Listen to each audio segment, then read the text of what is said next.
Welcome to fandom. তো আজকে কিন্তু সবচেয়ে বড় ম্যাচ ইন্ডিয়ান ফুটবলের লাস্ট 4 বছরে সবচেয়ে বড় ম্যাচ ইন্ডিয়া ভার্সেস অস্ট্রেলিয়া। এরকম বড় টিমের সাথে কিন্তু খেলার স্বপ্ন মানে আমরা সবাই সবসময় দেখি। তো এশিয়ান কাপ কিন্তু এই অপরচুনিটিটাই নিয়ে এসছে ইন্ডিয়া ভার্সেস অস্ট্রেলিয়া। লাস্ট যেবার মিট করেছিল 2011-তে অস্ট্রেলিয়া কিন্তু 4-0 গোলে হারিয়েছিল। যেই টিমটাই কিন্তু একজন ফেমাস অস্ট্রেলিয়ান ফুটবলার ছিল হলো টিম কেহিল। তো সেই জায়গা থেকে আবার কিন্তু এতদিন বাদে একটা সুযোগ, 12 বছর 13 বছর বাদে এত বড় টিমের সাথে কিন্তু আবার খেলার সুযোগ। আর এটাই কিন্তু বলতে গেলে সবচেয়ে বড় ম্যাচ। আর কোথায় কোথায় দেখাবে, কোন সময় দেখাবে পুজো তোমাদের সবাই বলে দেবে, কিন্তু একটাই কথা বলবো, সবাই মিলে খেলা দেখতে বসো, সবাই মিলে সাপোর্ট করো। জেতা হারা পরের ব্যাপার, কিন্তু এটা কিন্তু ইন্ডিয়ার সবচেয়ে বড় অপরচুনিটি রিসেন্ট টাইমসে। সবকিছুই বলবো, কিন্তু সবার আগে যে কথাটা, এখনো যারা সাবস্ক্রাইব করেনি অবশ্যই সাবস্ক্রাইব করে নিও আর বেল আইকনটা টিং টং করে দিও রেগুলার নোটিফিকেশন পাওয়ার জন্য। আমাদের ফেসবুক আর ইনস্টাগ্রাম পেজটা ফলো করে নাও, ডেসক্রিপশনে লিংক দেওয়া আছে। তো পুজোর থেকে প্রথমে শুনে নাও। তো প্রথমেই বলি যে আজকে খেলা রয়েছে বিকেল 5টা থেকে। খেলা কিন্তু লাইভ দেখাবে জিও সিনেমা এবং স্পোর্টস 18, এই দুটো জায়গাতে। স্পোর্টস 18 হচ্ছে টিভিতে, জিও সিনেমা হচ্ছে ফোনে, অবশ্যই জানো। আর বলে রাখি আমরাও লাইভে আসবো 5টার সময়। খেলা দেখতে দেখতে গল্প করতে করতে চলবে কথাবার্তা, যেরকম আগেও করে থাকি। এএফসি কাপের মতো একটা টুর্নামেন্ট। আর বলে দিল যে লাস্ট 2011 সালে মিটিং হয়েছিল। এছাড়া বলে রাখি অস্ট্রেলিয়ার সাথে টোটাল 8বার কিন্তু মিট হয়েছে। তার মধ্যে 2বার ড্র করেছে ইন্ডিয়া, 2বার জিতেছে, বাকি 4বার কিন্তু হেরে যায়। যে 2বার জিতেছিল তার মধ্যে একবার 1938-এ 4-1 গোলে, এবং 1956-তে সেটা হচ্ছে 7-1 গোলে কিন্তু ইন্ডিয়া জিতেছিল। তারপর কিন্তু মানে অস্ট্রেলিয়ার সাথে হেরেছে, এবং পরবর্তীকালে যত দিন বেড়েছে অস্ট্রেলিয়ার টিম কিন্তু ডেভেলপ হয়েছে, ইন্ডিয়ার টিম কিন্তু ততটাই খারাপের দিকে গেছে। আর এই মুহূর্তে অস্ট্রেলিয়ার র্যাঙ্কিং তো জানোই, মানে এশিয়ার মধ্যে বেস্ট র্যাঙ্কিং প্রায় বলা যায়। আর সেখানে কিন্তু ইন্ডিয়ার র্যাঙ্কিং 102, সেখানে কিন্তু টাফ হবে। আর ইন্ডিয়াতে তো প্রচুর প্লেয়ার যারা কিন্তু ইনজিওর্ড রয়েছে, মেন প্লেয়ার যেরকম সাহাল আব্দুল সামাদ স্কোয়াডে রয়েছে কিন্তু ইনজিওর্ড, ফার্স্ট ম্যাচ খেলার সম্ভাবনা নেই। ব্র্যান্ডন ফার্নান্ডেজেরও কিন্তু হালকা নক আছে, সেখান থেকে ওকে ফার্স্ট ম্যাচ শুরু করবে কিনা সেটা একটা চিন্তার বিষয়।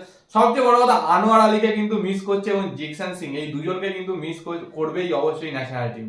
এটা তো অবশ্যই মিস করবে, কিন্তু সাহাল বা ব্র্যান্ডনের মধ্যে যদি অন্তত একজন থাকতো জায়গাটা কিন্তু বুঝে নিতে পারতো। কিন্তু দুজন যে মোস্ট ক্রিয়েটিভ প্লেয়ার সেই দুজনই কিন্তু নেই। তো অনিরুদ্ধ থাপার উপর কিন্তু অনেকটাই ডিপেন্ড করতে হবে। অনিরুদ্ধ থাপাকে ডিফেন্সও সামলাতে হবে, অ্যাটাকও করতে হবে, সবকিছু কিন্তু মানে অনিরুদ্ধ থাপার উপর কিন্তু অনেকটাই চাপ পড়বে এই ম্যাচটা। আর নাওরেম মহেশ সিং এর উপর কিন্তু অনেকটা ডিপেন্ড করবে, কারণ লাস্ট কিছু ম্যাচে কিন্তু নাওরেম মহেশ সিংই অনেকটা এফেক্ট ফেলেছে। তো মহেশ কিরকম খেলে সেটার উপর কিন্তু ইন্ডিয়ান স্কোয়াডের পারফরমেন্স ডিপেন্ড করবে। আরেকজনের কথা অবশ্যই বলবো, যে হলো নিখিল পূজারি কিন্তু কনসিস্টেন্টলি 10-12টা যে লাস্ট ইন্ডিয়ার ম্যাচ হয়েছে প্রত্যেকটা ম্যাচে কিন্তু ভালো খেলেছে। তো এই প্লেয়ার গুলো কিন্তু মেন দেখার বিষয়। আমাদের ক্যাপ্টেন লিডার লেজেন্ড তো আছেই, যার উপর নজর থাকবে সে কি করতে পারে, কিরকম ভাবে টিমটাকে লিড করে নিয়ে যেতে পারে। কারণ এই ম্যাচে কিন্তু ওর যে এক্সপিরিয়েন্সটা, সুনীল ছেত্রীর যে এক্সপিরিয়েন্সটা, 20-22 বছর প্রফেশনাল ফুটবল খেলা, সেটা কিন্তু খুব কাজে লাগবে। One of the best team এশিয়াতে, ওয়ার্ল্ড কাপ খেলা টিম। আর কি প্লেয়ার আছে সবাই তোমরা জানোই।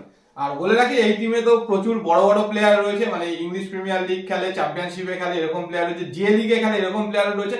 বাট যেটা বলার সেটা হচ্ছে একজন খুব ইম্পর্টেন্ট প্লেয়ার এই টিমে, সে হয়তো মিস করছে এশিয়া কাপটা, সেটা হচ্ছে ম্যাকলারেন। ওর কিন্তু একটা ইনজুরি রয়েছে, ও হয়তো থাকবে না। বাট বাকি তো হিউজ প্লেয়াররা রয়েছে, সেটা ডিটেলস তোমাদেরকে গুড্ডু বলছে। আর ইন্ডিয়ার ডিফেন্সকে কিন্তু সজাগ থাকতেই হবে, কারণ বিশাল বড় বড় মাপের প্লেয়ার আছে। তো ম্যাকলারেন না থাকলেও কিন্তু মিচেল ডিউক রয়েছে, যে কিন্তু ওয়ার্ল্ড কাপে ওকেই দিয়ে কিন্তু স্টার্ট করেছে। ম্যাকলারেন কিন্তু কনসিস্টেন্ট এই লিগে পারফর্ম করে গেছে, প্রত্যেকটা সিজনে গোল করে যায়, কিন্তু ইনজুরির জন্য কিন্তু মিস করছে।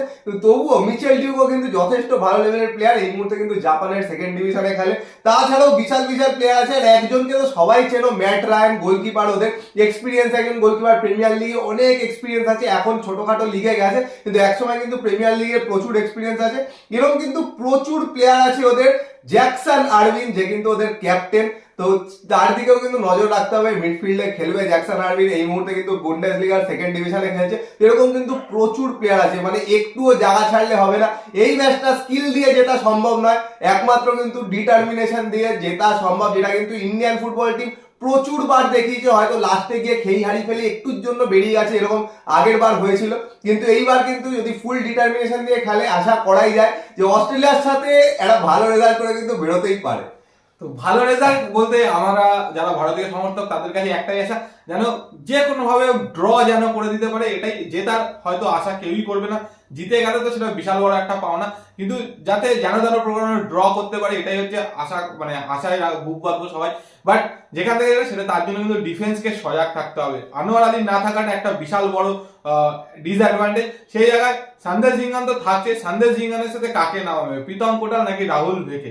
আর যেই দুজনকে সাইড ব্যাক খেলাবে, মানে আমার তো মনে হয় যে 5 ডিফেন্সেই খেলবে, মানে 3জন সিবি আর 2জনকে উইং হাফ হিসাবে ইউজ করবে, একদিকে আকাশ মিশ্রা একদিকে নিখিল পূজারি।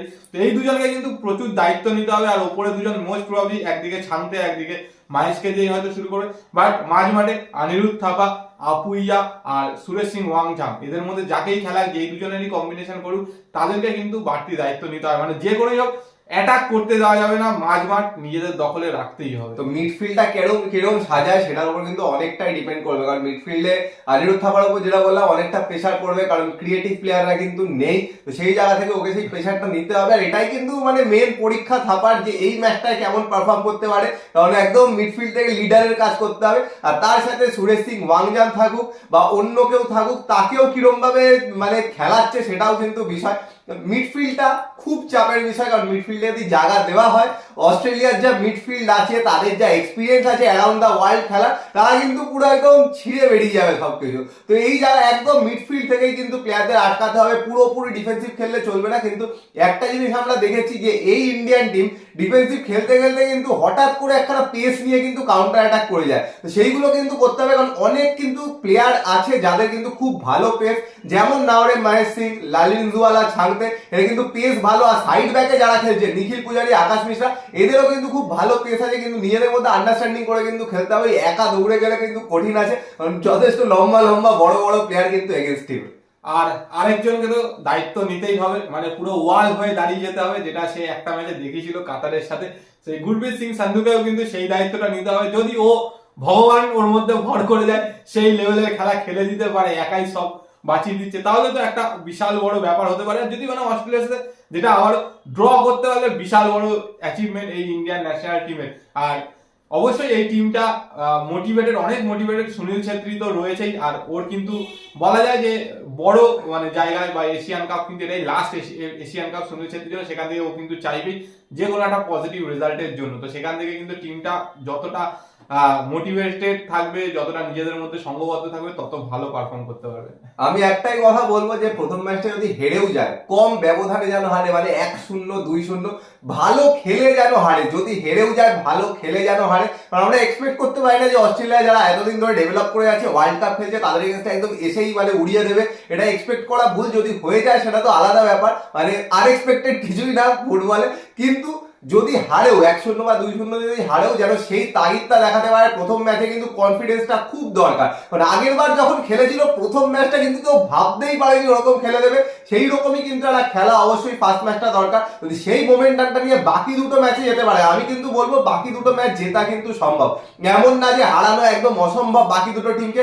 সিরিয়া একসময় হয়তো জায়েন্ট ছিল, কিন্তু সিরিয়া কিন্তু এখন সেই লেভেলের নেই। তো সেই জায়গা থেকে বাকি দুজনকে কিন্তু হারানো যেতেই পারে, কিন্তু প্রথম ম্যাচেই কিন্তু মোমেন্টামটা বানিয়ে নিতে হবে। তো যা যা বক্তব্য ছিল তো বললাম। তোমাদের কি বক্তব্য, কি মনে হচ্ছে স্টার্টিং 11 কি হবে ইন্ডিয়ার ফরমেশন কি হবে, 5 এট দা ব্যাক হবে নাকি 4 এট দা ব্যাক হবে, সেগুলো নিয়ে কমেন্ট বক্সে কমেন্ট করে জানাও।